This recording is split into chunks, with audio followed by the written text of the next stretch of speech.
이 한동훈 장관을 압수수색 중 독직 폭행했다는 혐의와 관련해서 정진웅 검사가 무죄가 확정됐습니다.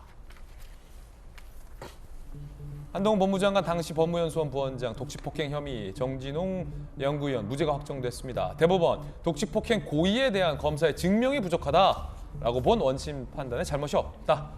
자, 그러자 이정현 법무연수원구위원이 없는 죄 덮어씌우려 한 권력의 폭력, 법무부, 검찰의 책임 있는 사람들이 사과해야 한다라고 했습니다. 그러자 한동훈 장관은 뭐 어떤 반응을 보였을까요? 한동훈 장관의 입장입니다. 납득 어려우나 대법원의 판결이만큼 존중한다. 무죄 선고한 항소심에서도 정당했다고 인정한 취지는 아니고 피해자가 겪었던 아픔에 대해 깊이 반성하면서 성찰할 필요가 있다고 지적했다.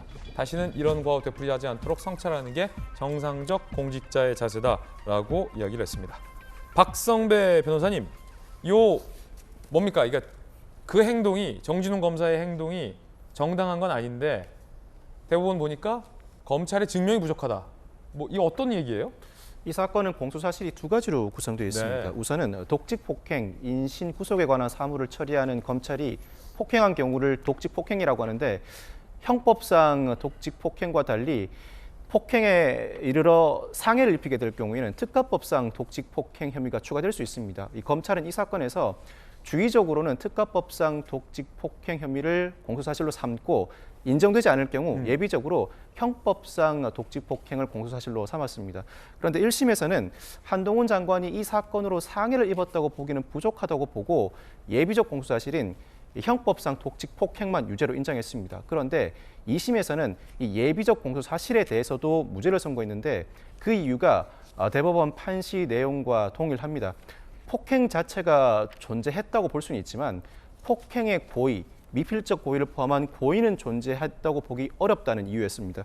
그 이유가 당시에 정진웅 위원은 한동훈 장관이 핸드폰의 내용을 삭제한다고 착각하고 핸드폰을 입수하려는 과정이었고 그 이후에도 계속해서 핸드폰을 취득하기 위해서 실랑이를 벌이는 과정에서 두 사람이 겹쳐지게 된 것이지 애초에 여차하면 저 사람 때려야지라고 폭행의 고의를 가졌던 것은 아니라는 취지의 판시를 하게 된 것입니다. 물론 급작스러운 폭행 사건에서 폭행은 존재하는데 고의는 존재하지 않아서 무죄가 선고되는 경우가 흔하지는 않습니다.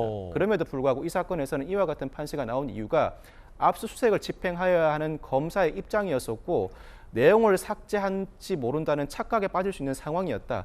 사전 입수된 정보상으로는 정진웅 연구위원이 한동훈 장관은 핸드폰을 열 때 안면 인식으로 연다고 인지를 하고 있었다고 합니다. 그럼에도 불구하고 핸드폰에 직접 손을 대니까 삭제를 한다고 오인했던 것으로 보인다. 그렇다면 고의가 충분히 입증되었다고 보기는 부족하다고 판단을 하게 된 것입니다. 명쾌하게 우리 강력경사 출신이 아주 강력하게 설명을 해 주셨습니다.